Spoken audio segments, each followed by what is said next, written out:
So good evening, everyone. I'd like to call this special council meeting to order. This evening, we have regrets from Mayor Matheson and from Councillor Clifford. Madam Clerk, the meeting's yours. Through you, Deputy Mayor, item 2 is declarations of pecuniary interest. Are there any declarations? And if so, please state the general nature thereof. Councillor Clifford. You can call me Councillor Gaffney, Mr. Chair. Thank you, Councillor Gaffney. Item 3, I have a shareholder's interest in an abutting property. Thank you. Any further? Thank you, Councillor Gaffney. Seeing none. Through you, Deputy Mayor, item 3 is adjournment to a public meeting under the Planning Act, and there is a motion that the special council meeting adjourn to a public meeting under the Planning Act to hear from members of the public with respect to the following planning matters. And that's modification to draft plan of subdivision 31T18-002, zone change application Z17-21, and zone change application Z18-21, and that's for 4110 Perth Line 36, and to reconvene following the public meeting. Mover for that, Councillor Henderson, and seconder, Councillor Burback. Thank you. All in favor? And that's unanimous. Thank you. So I will call this public meeting to order. The purpose of this meeting is to give council and the public an opportunity to hear all interested persons with respect to draft plan of subdivision 31T18-002 and zone change applications Z17-21 and Z18-21. The applications affect the property with the municipal address of 4110 Perth Line 36 in the city of Stratford. The order of procedure for this meeting will be as follows. Staff will present the application. The applicant or the agent will make a presentation. Council may ask questions for the purpose of clarifying the application, but are cautioned not to make comments nor take a position on this application at this public meeting. Registered delegations will be asked for their presentations, comments, and questions. Questions and comments from the Q&A will be read by the clerk. The public is advised if a person has not provided council with oral submissions at a public meeting or written submission before a bylaw is adopted or a decision is made, the Ontario Land Tribunal has the power to dismiss an appeal. The public is also advised that comments expressed and written materials presented are a matter of public record for full disclosure. Are there any questions as to this order of procedure? We will now proceed with this meeting, and I'll ask Ms. Bridge, Manager of Planning, to make the presentation on behalf of staff. Ms. Bridge, there you are. Thank you. Through the Deputy Mayor, good evening. Just confirming that you can all see my screen okay there? Yes, thank you. Perfect, thank you. So as stated, tonight's public meeting is for a modification to draft approved plan of subdivision 31T18-002 and 2 zone change applications being Z17-21 and Z18-21. And these applications are all for the property located at 4112 or 4110 Perth Line 36. By way of background, in 2019, the city granted draft approval to a plan of subdivision on the subject lands. This draft plan of subdivision included 153 single detached lots, 2 multi-development blocks, 1 park block, a future infill block, a future single detached dwelling block, 2 walkway blocks, a stormwater management block, several 0.3 meter reserve blocks, and 2 open space blocks. And then in 2021, council approved a modification to the phase 1 of this subdivision to add an additional 8 single detached lots. So several modifications have been requested to the draft approved plan of subdivision. Firstly, the applicant has requested to merge lots 129 to 135, and those are on the screen in front of you, into a medium density residential block. They've also requested to merge lots 144 to 161 into a medium density residential block. Secondly, the applicant has proposed to merge lots 89 to 92 into a medium density residential block. And lastly, they've requested to divide block 162 into 2 separate medium density residential blocks. The applicant has also applied for 2 zone change applications to implement the proposed subdivision modifications. So the first zone change amendment has requested to rezone blocks 142 or 143 and 148 to a residential 4th density special zone. So this zone would permit street townhouse dwellings and regular townhouse dwellings. And special provisions have been requested with respect to lot area, lot depth, front yard depth, interior side yard width, and lot coverage. General use regulations have also been requested to permit parking within the front yard setback, to recognize the driveway as a legal parking space, to permit tandem parking, and to request an exemption from the accessible parking space requirement. The second zone change amendment is requesting to rezone the portion of the lands that's proposed for single detached dwellings from an R14-42 to an R15 special zone. So this R15 special zone would permit single detached dwellings, and they've requested a number of special provisions related to exterior side yard width, minimum lot frontage for corner lots, minimum lot area for corner lots, interior side yard setback, and a maximum lot coverage.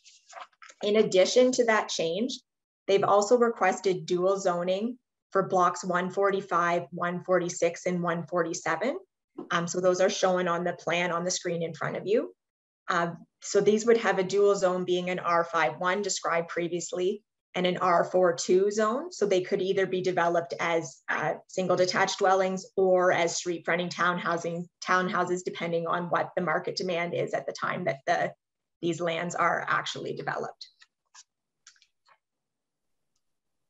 These lands are designated residential area and parks and open space in the City of Stratford official plan.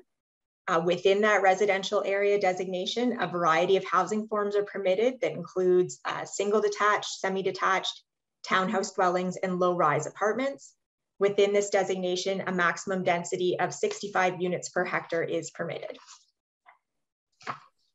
The subject lands were rezoned in 2019 through bylaw 155-2019. A portion of the lands are zoned residential first density 4-42 and residential first density 4-42 holding provision. And this zone permits single detached dwellings. A portion of the lands is also zoned in a residential 4th density zone, which permits street townhouses.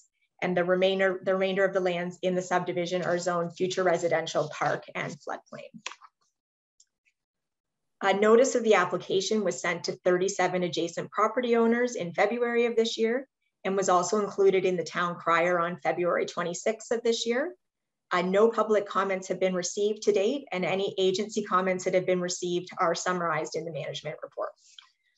That is all I have for you formally this evening. I'd be pleased to take any questions that council has at this time. Thank you, Ms. Bridge. Questions from council? Seeing none. Oh, Councillor Vasilakos, go ahead. This is just a minor point, but I noticed the street naming. There's a Gregory Way, and we also have a Gregory Crescent in the city. Do we usually do that? Because it can be confusing. Through the deputy mayor, yes. So we usually check for conflicts. I'll double check that Gregory Way is part of the approved street names that were given to the subdivision and not a mislabeling on the plan. Thank you. Councillor Beck. Thank you. Yeah, when I look at the plan, I'm just wondering where the linkages would be for pedestrian and cycling. It is, the location of this property is quite a bit further along the edge of town. And I'm just wondering what the plans would be to make sure that some cycling links are and some pedestrian links would be created, especially along Quinlan Road, possibly. I'm wondering what staff has to say about that. Thanks. Through the deputy mayor, thanks for the question, Councillor Burback. I will go back and look at the previous subdivision file and confirm what the plans are for the subdivision, and I'll include that detail in the next staff report on the matter. I don't have those details at my fingertips this evening. Okay, thank you. Any further questions for Ms. Bridge at this time?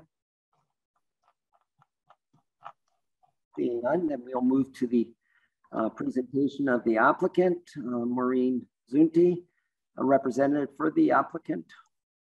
Are you available? We'll look to the clerk. For you, Deputy Mayor, we're just working to connect Maureen now. Thank you. Good evening, Maureen. Councillors, thank you very much for your time at this meeting tonight. Ms. Bridge has actually covered the intent of our zoning bylaw amendments and red line revisions quite well, so I don't have any specific presentation to make. I'm here primarily to respond to any questions you might have, but I will indicate that the reason that we are requesting these changes is really to adjust to some of the market realities that have occurred over the past really 4 years since we submitted the original applications. As I'm sure all of you are aware, housing costs have changed substantially. Migration from the GTA has occurred very much in this area. And so we are finding that the market demand has shifted considerably from what we had originally been approved for. And our builders are also looking for more potential for variety and flexibility in housing forms. So the reason that we are looking at the dual zoning is to permit the opportunity for both street townhouses or single family development, depending on what the demand is at the precise time of building. The ability to have smaller lots helps with affordability and creates a wider range of housing in this area of the city. So overall, that's the primary reason. And then the two changes to a couple of the multifamily blocks are also to just allow for more efficient land use, more compact forms of development. So if you have any other questions, I'd be happy to answer them. Questions? I see Councillor Henderson. Go ahead, please. Yes, you're right. Lots of change since 2018-19. And I'm wondering if you're looking more at, we just recently had a developer come in and they're looking at building their homes to net zero. Is there any consideration for energy efficiency? And before I'm finished, also accessibility. So that would be homes that are built lower so that you're able to come right in from your garage to your house. And that the home itself is accessible, like, you know, you're able to wheel under the sink and the door handles, different things like that that are set up. We actually, our accessibility committee actually has a manual that was passed and it's on our website. So if you would be interested in reading that, you would read some of the things that we would like to see in homes. Are any of those into consideration? I can't talk to that directly because at this point in time, I'm not entirely certain who our builders will be. And so that is really more of a question for the future builders. We tend to sell a lot of our lots to other builders. I know that we have a building division at Sifton as well. And so they sometimes are building on the lots that we in our group get approved. I don't know actually whether or not Sifton is building any of these lots themselves, if we're going to be selling them all to other builders. Certainly if Sifton is building them, we certainly do have a good reputation for building as green as possible and have developed some net zero homes, and you know, our West 5 development is net zero as well. So that's something that we're very cognizant of, but we can't really determine exactly what other builders will do. I think that is to some extent driven by the market. So I would expect that if there are people that are interested in accessible buildings, then, you know, bringing that to the attention of the builder that they want to work with is a way of getting that. I'm wondering, since you're on here and I can ask this question, I don't want to put you on the spot or anything, but I'm just wondering, in your line of work, is there a criteria of a list of things that you look for in a builder that, you know, I know when we were looking to build our affordable housing unit on Britannia, part of what we were looking at in the architect was how green they were type thing and stuff like that, you know, and their accessibility. Do you actually have that kind of criteria that maybe a certain type of builder you wouldn't sell the land to, or particularly want them to be part of a development that you're known behind? I don't work myself directly with the builders and the sales to the builders, but I do know that we do have fairly stringent criteria for the builders that we do sell to, so that they have to, you know, they have to have good standards of design, they have to have a good building reputation, they have to be members of Terrion, and a number of other things. I'm not aware of exactly what the criteria we have are, because that's not the area that I work in myself. But I know that we do have criteria. Okay, I just wondered about that, because I was, maybe you don't have that, or maybe hopefully you'll pass the message on that in our city. Certainly do for affordable, accessible, environmentally friendly homes to be built. Of course, that's happening all across Canada, right? So I will pass that on as well. Thank you very much. Thank you, Councillor Henderson. Anything further? Seeing none, we're going to move on to presentations, comments, and questions by registered delegations. Madam Clerk. Through you, Deputy Mayor, there are no registered delegations. Thank you. And then moving along to questions and comments from the Q&A. Are there any?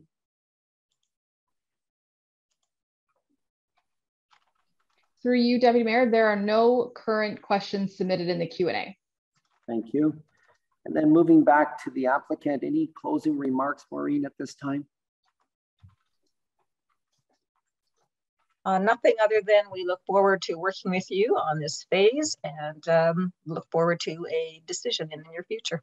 Thank you very much for your time. Thank you. So City Council intends to consider this application at a future Planning and Heritage Committee meeting, where members of council will have an opportunity for full discussion of the applications after reviewing comments received from the public at this time. If anyone would like to receive further notice of this application, please email clerks@stratford.ca. A video of this meeting will be posted to the city's website. This public meeting is adjourned. Madam Clerk will go to reconvene, and let it be noted that Councillor Gaffney did not participate in the public meeting. Madam Clerk. Through you, Deputy Mayor, returning to your agenda. Item 4 is reading of the bylaws, and there is one bylaw listed, and that's 4.1, the confirmatory bylaw. It requires first and second reading and third and final reading. So a motion that bylaw 4.1 be read first and second time, moved by Councillor Henderson, second by Councillor Vasilakos. Thank you. All in favor? And that's unanimous. And then a motion that bylaw 4.1 be read a third and final, moved by Councillor Burbach, second by Councillor Beatty. All in favor? And that's unanimous. And then our final item, a motion to adjourn. Thank you, Councillor Bunting and Councillor Burbach. All in favor? And we are adjourned. Thank you, everyone. Have a great evening.